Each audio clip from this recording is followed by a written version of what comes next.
I'm Adam, Kyle's brother. And I couldn't be more proud to be standing here today in front of all of you. I'd like to start off by thanking the Bonillas for putting all this together, and my parents. It's really incredible to have both families and everybody together here that supports them and loves them so much. Just a testament to how much they all love them.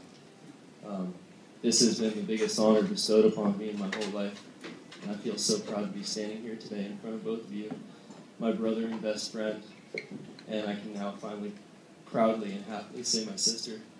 You guys mean the world to me, and I know you both know that. From the minute that Kyle met you, you stole his heart.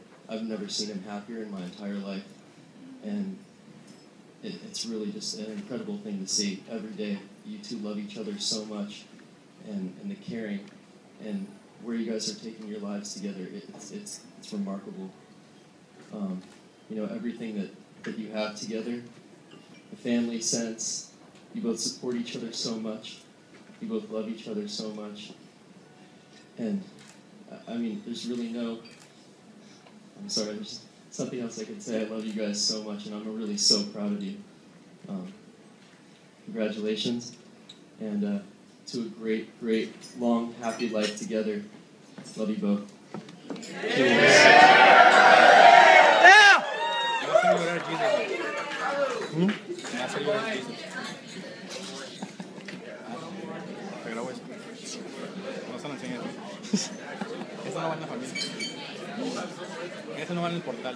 Thank you, Adam. For those of you that I haven't had the pleasure to meet, my name is Amanda, and I am Marisa's cousin. Marisa and I met about 5 years ago when I started dating her cousin, Jose, who's now my husband.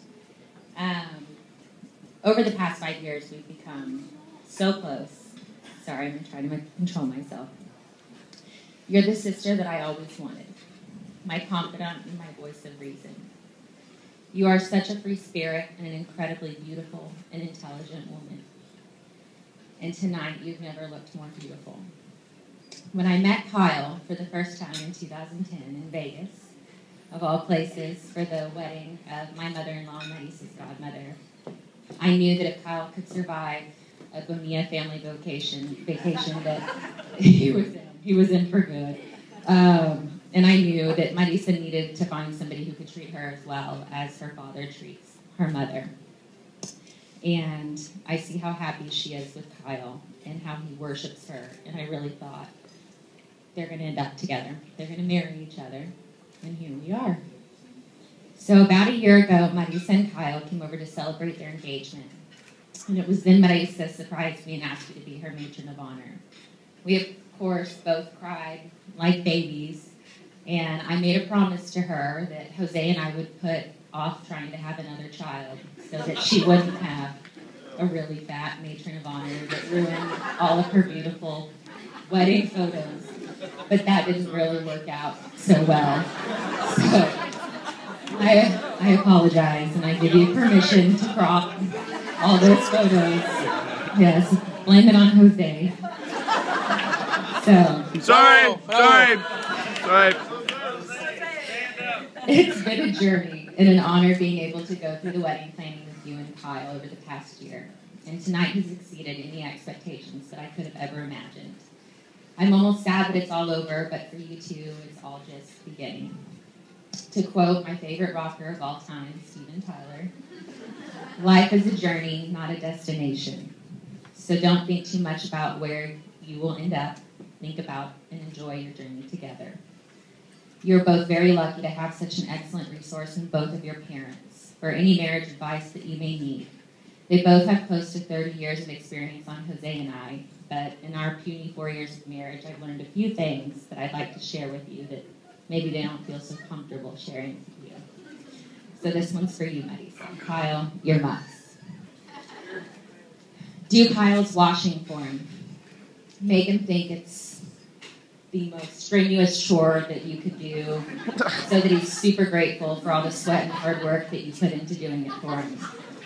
And you know those really soft, comfy t-shirts that he probably paid way too much for? Dry them on high heat. They'll shrink and they'll instantly be gifted to you as great pajamas. Hey! So So think of doing washing not as a chore, but as a shopping trip. Kyle, don't buy her flannel button-up pajamas from Victoria's Secret like you did for her lingerie bridal shower.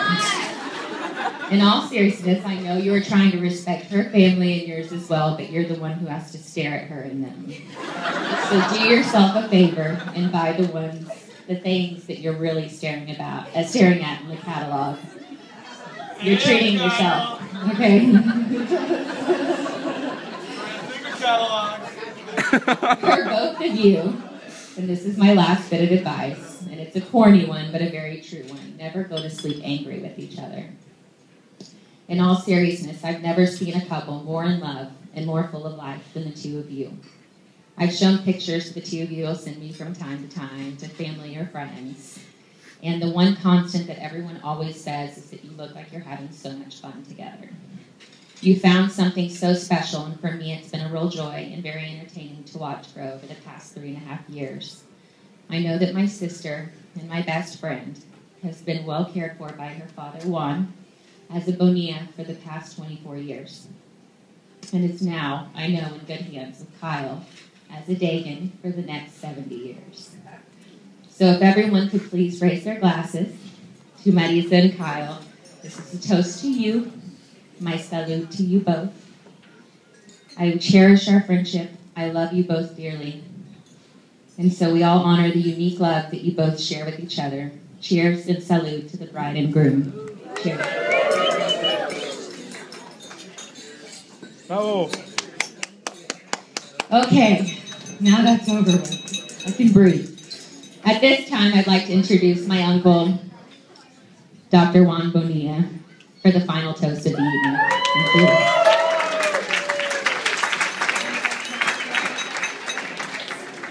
Thank you. That's hard to follow. I want to thank everybody that is here. Welcome for this beautiful celebration, this beautiful transition of life in which there is a new beginning, there is a new life, there is a new family, and I'm very happy that all of you are here. Yesterday, I told Javier and Marisa that I was really stressed about what I was going to say because I just was stressed. And they both looked at me and said, Bob, when have you ever been at a loss for words? Well, I will tell you, I've been at a loss for words the first time I held your brother and you for the first time. I was at a loss for words the first time I kissed your mom and she kissed me back. This is definitely one of those times. So I promised I would keep it simple, and I would just thank everybody for being here. But first, I want to thank my rock. I want to thank my best friend, my girlfriend for the past 35 years. And that's your mother, Marisa. There we go.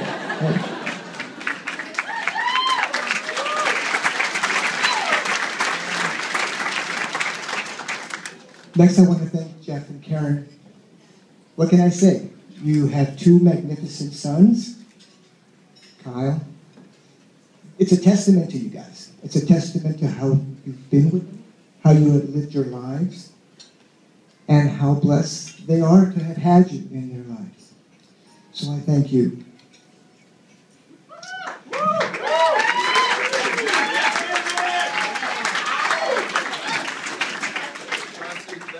I want to thank my family for being here as well. I appreciate my brothers and sisters, my parents.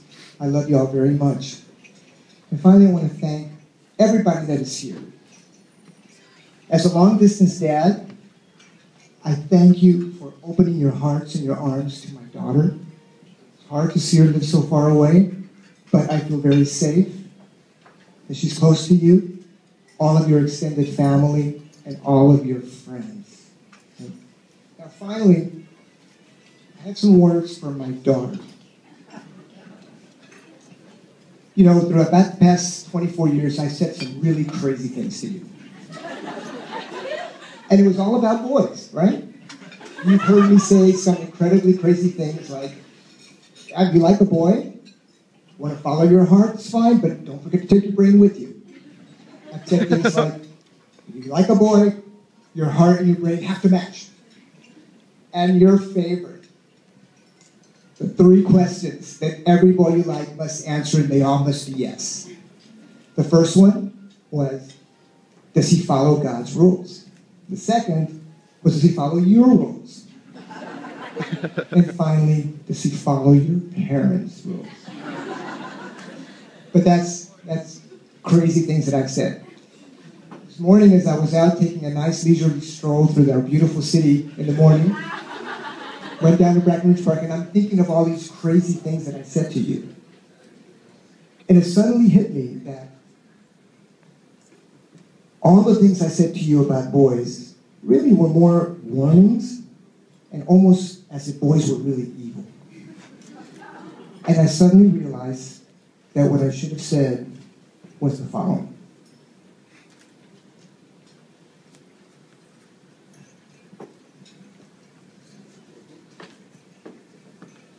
I'll say close to you. What I should have said to you was this. My dearest Marisa, look and wait for the boy that calls you beautiful instead of hot. Look and wait for the boy that gives you a very impassioned kiss on your forehead.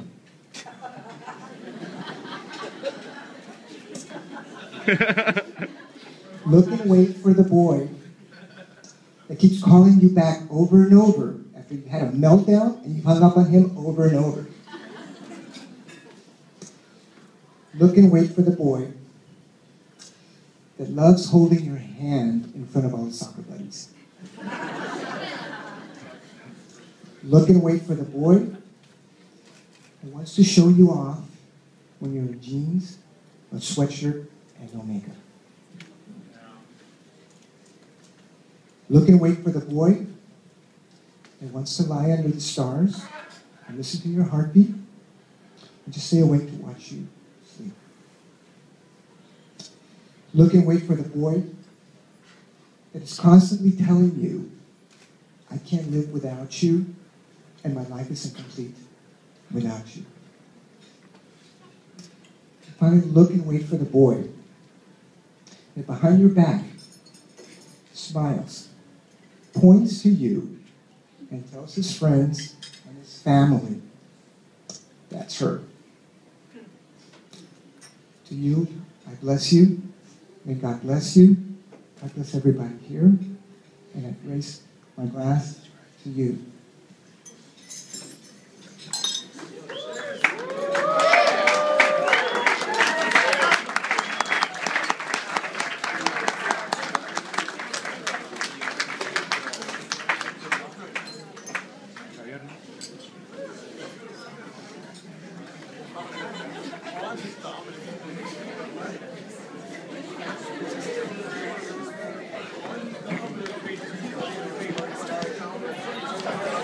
All right, folks, we're going to take a quick intermission. We'll be right back at 10 o'clock.